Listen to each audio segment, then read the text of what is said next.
Hey LEGO fans, it's me MAGMA and I'm here with a new LEGO review, and this is set 75044. It is the Droid Tri-Fighter with 262 pieces. It is ages 7+ and includes 4 minifigures. So this set was released back in 2014 with some other sets, which this one was part of the exclusive sets. I remember it was the Target exclusive it was actually one of the first LEGO sets I got in the US. It was when I went on my trip to the US. Here's a little look at the box.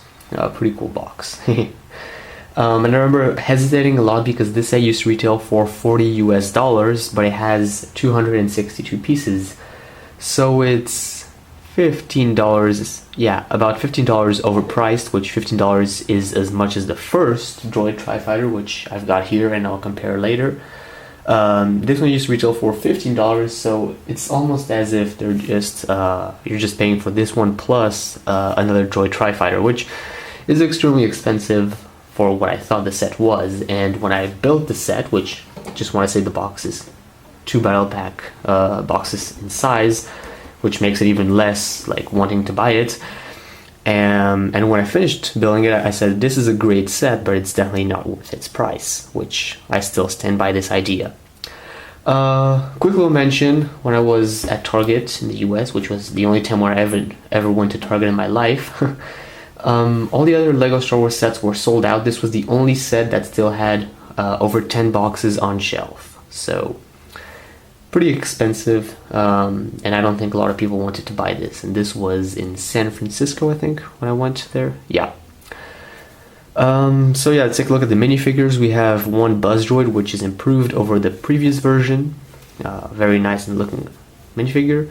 Then we have a security battle droid, which is pretty cool. We don't get those very often. We also get a regular battle droid and an exclusive minifigure of Chancellor Palpatine, which is the big draw to this LEGO set. Most people will nowadays get the entire set or just the minifigure by itself from Bricklink, because this Palpatine is really cool and it has a really unique print, really unique look, and it's a very long time I've been wanting to get this minifigure, which makes it even cooler. Moving on to minifigures and all that stuff aside, here taking a look at the fun features of the Tri-Fighter. So Droid Tri-Fighter, I hope I haven't been saying this wrong. Sometimes it kind of gets me. So this one it has less stickers, which is still a lot of stickers, than the previous model, but it's more compact. The previous model had like a similar look, but it would always like very easily break apart. This one is much more sturdy, and it includes the new, or at the time, the new exclusive spring-loaded shooter, which came in almost all the sets, I think. A few sets didn't get that. Just one, that's as much as you get. It's a fun feature, honestly. Like, I mean, it's literally a fun feature. Like, it's always fun to get these. I don't know why people complain. I would have just loved to have these in my sets back when I was a kid. So it's a lot of fun. It's well placed because, I mean, it's kind of hidden, but at the same time it's easy to push and access. So well done. Now the same engine design as the previous model with different color pieces. It has the same building method, but it's more compact. The pieces are more sturdy, and the stickers are better looking, I think. So yeah, there's some really cool stickers going on. This is printed, by the way, and you can open this up, which is kind of nice.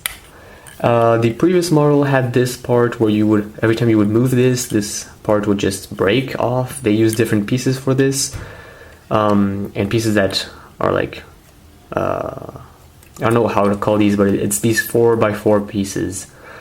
No, sorry, 2x2 pieces. So they stick better than the previous ones. And you can get like your droids inside and stuff. I think you get the point. There you go. Closes up, so this part is more sturdy than the previous one. And then it also has these ugly cannons, which the previous one also had. This is very similar. I mean, there isn't much to do with this set. It's ridiculous how expensive it was compared to as much as you could do with it. So that's actually about it. That's what you see is what you get, and that's kind of what pisses me off, is that I wouldn't pay $40 for this. I mean, $30 would be pushing it. and I think $20, I would say, yeah, I'll buy maybe one or two of these, which is the great price that they should have gone for. This should have been as much as the Vulture Droid, which came out the same year. The new Buzz Droid really bumps up the price because I really wanted to get one of these. Palpatine is just there, and the two minifigures aren't really a big draw. I mean, it's two battle droids. If you guys really wanted to get the security one, probably want to just get it off Bricklink. That's as much as I can say for this set, which leads me to this next part. I thought it would be incomplete to not compare all of them. So I've had, like, right now to say or give an opinion on which one you should get. Definitely this one, definitely go and pay for this one, which is probably going to be the higher price, but for the higher price we'll get better quality, better looking, and overall just a stronger build, because the other ones are just less improved versions of this, and because they're old they'll probably be as much or as expensive as this one, which would be ridiculous. So let's go ahead and put the camera a little bit back.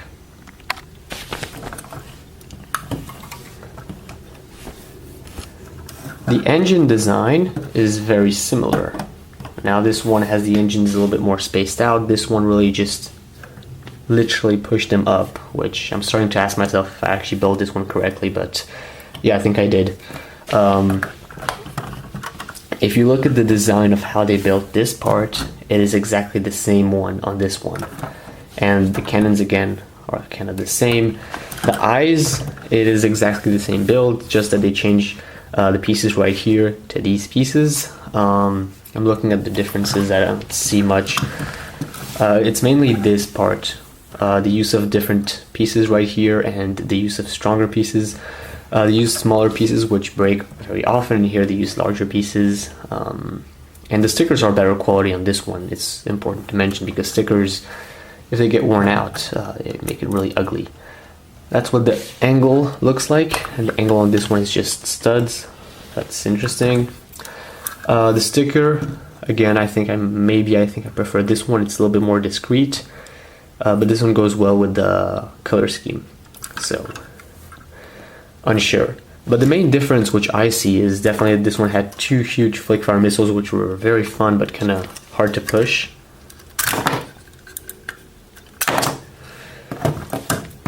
Which are actually kind of accurate compared to what we see in the movie. And the other one has just that spring-loaded shooter. So they're pretty much the same. What I did mention earlier is that it's these little pins right here that kind of just fall off all the time. So yeah, and obviously here is the 2005 version, which is ridiculously small compared to the other ones. Now this one is just tiny. I would actually prefer getting this one from the other one because I think just the collector's value is there. It just looks nicer and it's more vintage. It doesn't look as much as the vehicle as this one does, but it's more of getting a Lego, a vintage Lego Star Wars set. So that's what I like about it. It's smaller and it's easier to like store away and have multiples of. Then again, it looks extremely ugly in this part. They really messed it up. But it's interesting to mention that it's still the same building technique that they had on this side. That's about it. I think that's as much as I can say. If you guys want to see a comparison between these two. So yeah, put those aside. Getting back to this set in particular, I think that it's really up to you. This is one of those sets, again, up to you. If I had to go back in time and decide where to purchase it, I would still purchase it because I think it's a good set and it's definitely worth having. Even if I'm very undecided on the price, I think that getting these minifigures in the set just looks cool. And it's kind of the Tri-Fighter that you want to get. But if I had to go back in time as well and consider the same price and say for that same price you could buy better sets in the future, then I would also kind of say no. So this set is really up to you. Do you want it or not? Do you feel like this is worth your money or not? I think nowadays it's more expensive, so it's even less worth it. But then again, it's all up to you guys. I mean, this is a harder set to get. It's also an exclusive, which gives like slightly a little bit more of a reason to get this set for a higher price than what it should be. So that's going to be it. Thanks for watching this LEGO Star Wars set review. If you guys enjoyed it, please leave a comment. And otherwise, I'll see you guys next time here on Maxwell's channel for another LEGO Star Wars review. Bye-bye.